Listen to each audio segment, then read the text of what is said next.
This is for Module 14. It's a case study. It's for EDL 850 School Law. First off, I want to talk about the case study briefly. A fundraiser was put on by the PTA. That money was utilized by 4 pieces of software for the computer lab, which had 20 computers in it. Mrs. Lynn, the librarian, she's also the media specialist, made copies of the copyrighted software bought by the PTA and then distributed the copies to the 2nd and 3rd and 4th grade teachers as well. Mrs. Williamson, experienced 3rd grade teacher, she was delighted and excited to receive these extra copies of the software. Mrs. Brandon, she's the whistleblower in this case. She's new to the district, but in her 3rd year of teaching. Mr. Keith Sample is the principal, and he's in his 3rd year as a school leader. Now let's dive in a little bit deeper into the case study. A principal must report all legal and ethical issues. Mrs. Lynn, the library media specialist, she did something illegal. She made copies of the 4 bought-in softwares and then gave them to the 2nd, 3rd, and 4th grade teachers, a total of 6 teachers for software.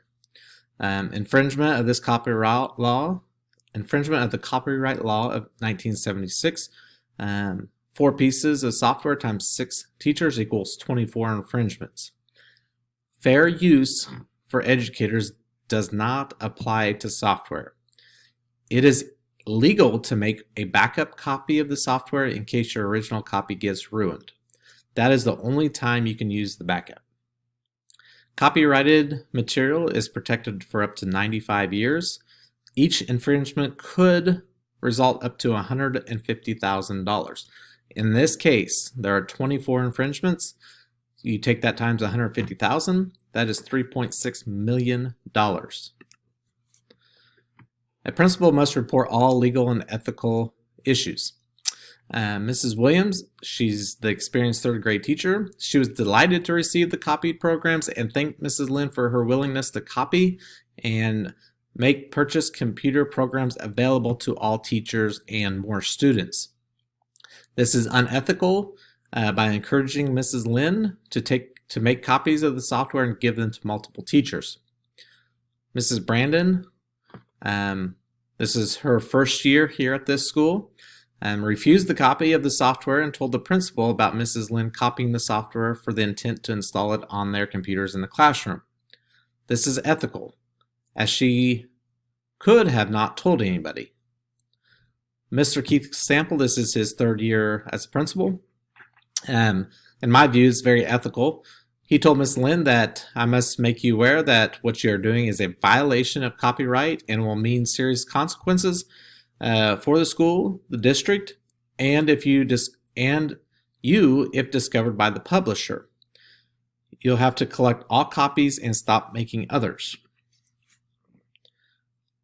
St. Regis School infringed upon the Copyright Act of 1976 by making illegal copies of software that they plan to install on computers that they do not have license for. A principal must synthesize the facts of each situation. So we have 3 categories here: people, place, and program. St. Regis, the school district, is a K-8 public school. It's a small town, 2 teachers per grade level, and it's mainly state funded. It's a rural school district. Then we have Mrs. Lynn. She's a veteran teacher. She's a librarian special media specialist. She's the one that made the copies of the software bought by the PTA. We have Mrs. Brandon. She's in her 1st year of the school district. She's in her 3rd year as a 3rd grade teacher.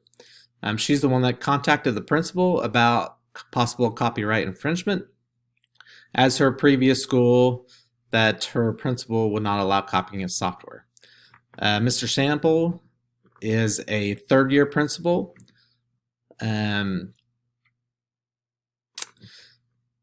He spent the previous year really working hard on relationships, so he has a good community support. Okay, identify, evaluate, and choose the best possible disciplinary action options. First of all, the first option could be is none. Taking no action could have major consequences if the owner of the software would find out and sue the school district on infringement of copyright. Evaluation of this action. This divergent action would make the PTA and librarian happy, but unethical as a school principal. The software would still be used illegally, and all teachers learn that it's okay to use copyrighted material for free. Most comprehensive, an alternate action is to notify the authors of the software and let them know that of the circumstances. Notify the superintendent and the school board of the copyright infringement. Evaluation of this action. This could lead to a lawsuit from the software's owners. This is kind of like admitting that you're guilty and begging for leniency. You could possibly suspend or fire Mrs. Lin of her duties. Intermediate, the three contradictory actions are to destroy and remove the illegal software immediately. Next, I would train my staff on copyright so they learn and know what it is. Lastly, I'd create a acceptable use policy, or an ACU. Evaluation of this one. This action is what is best for all stakeholders at my school. As a principal, I have to make ethical decisions. Staff learns about how to be in compliance with copyright. My school district avoids a lawsuit. However, we do not have as many computers with the software on it. That's the downside, but that's the ethical decision. This is how I would implement my decision. First and foremost, communication, I have learned through all this research, is the most important thing. First, I would communicate with Mrs. Lin. I would warn her, if she does not destroy and remove all illegal software, that she as an individual could be found guilty in copyright infringement along with our school district. I would then talk to the 2nd, 3rd, and 4th grade teachers, warn and notify these teachers of the copyright violation, and also notify them about the possible consequences. I would then train staff on the copyright of 1976. I would create a acceptable use policy and train staff on how to use or not use copyrighted protected material. It should be noted that current laws, regulations, policies, and procedures impact meeting various needs for schools and school leaders. Laws and school policies make it simple for parties involved to make ethical decisions for a school leader to implement resolutions. In this case, it's the copyright law. I put a couple other laws here on that we've studied that make it easier for school leaders to implement resolutions. This case study, no mention of acceptable use policy. St. Regis School policy on copyrighted material. Software cannot be replicated even underneath the fair use clause. First of all, a preventative school policy needs to be in place to be compliant with copyright law. Acceptable use policy governs that staff and or student uses of technology at school. It goes over what rights you have, responsibilities you have, privileges, and sanctions. Case study, it appears that there was not an acceptable use policy at the school district since Mr. Sample is a fairly new principal in his 3rd year. This policy may have been overlooked, and an acceptable use policy needs to be evaluated and implemented into the school policy. Secondly, the principal must become proficient at balancing enforcement of policy and school law to make all parties content. I feel like this is quite the juggling act as a principal. First off, you have to gain support from parents, community, stakeholders. You do that through communication. You build relationships with them. You be available. You listen to their feedback. You be transparent. You have a moral compass. You promote student success. To uphold school policy and laws, once again, transparency is an important issue. Job description, it is your job to uphold school policy and laws. You must be in compliant. Glass walls means that, kind of like transparent. You want all stakeholders to be able to see everything that you do. Involve parents and stakeholders. Case study, Mr. Sample has worked hard on relationships with parents the previous year and concluded that he has more supporters than opposers. He has no choice but to implement the school law.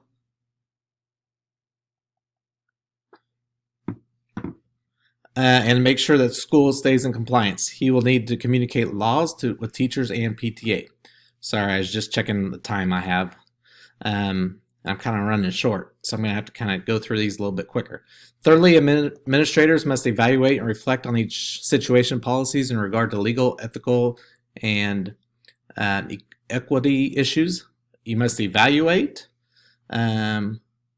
Evaluation, reflection. Mrs. Lin violated the Copyright Act by making copies of the software and distributing these copies to other teachers. This is determined that Mrs. Lin is in direct violation of the law. Next is necessary that school leaders implement and apply school law consistent, fair, and equitable, and ethical.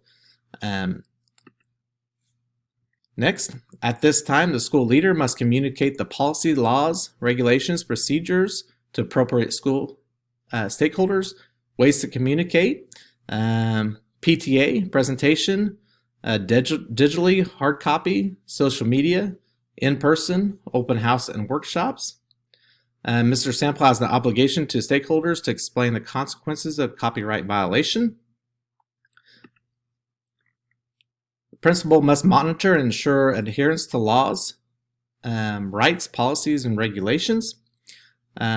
Staff and faculty must understand laws, rights, policies, and regulations. Have all faculty members report possible copyright infringements to the principals. They must give detailed information. Policy should protect the whistleblower from their coworkers. Ways to report would be face-to-face, email, or anonymous with a detailed note. Principal's duty is to follow up on every reported possible infringement, investigate, be vigilant, communicate, keep staff whistleblowers anonymous. School leaders must know and have strategies for involving community members in the school planning. 4 strategies that I've came up with are communicate, listen and respond, give opportunities to participate, inspire supportive community members to leaders and advocates. Last but not least is how a school leader can implement and monitor a technology acceptable use policy. First thing is set the right expectation. Next is to communicate the plan. Then tracking success. You cannot measure what you do not track. You need to monitor it frequently, monthly, semester, yearly. Adapt, see what's working with acceptable use and what is not. Look for ways to improve. Okay, and here are some resources. Guys, I've learned a lot in this module. A lot of research as it went into it. It may not show in my presentation, but I have learned quite a bit. All right, thanks guys.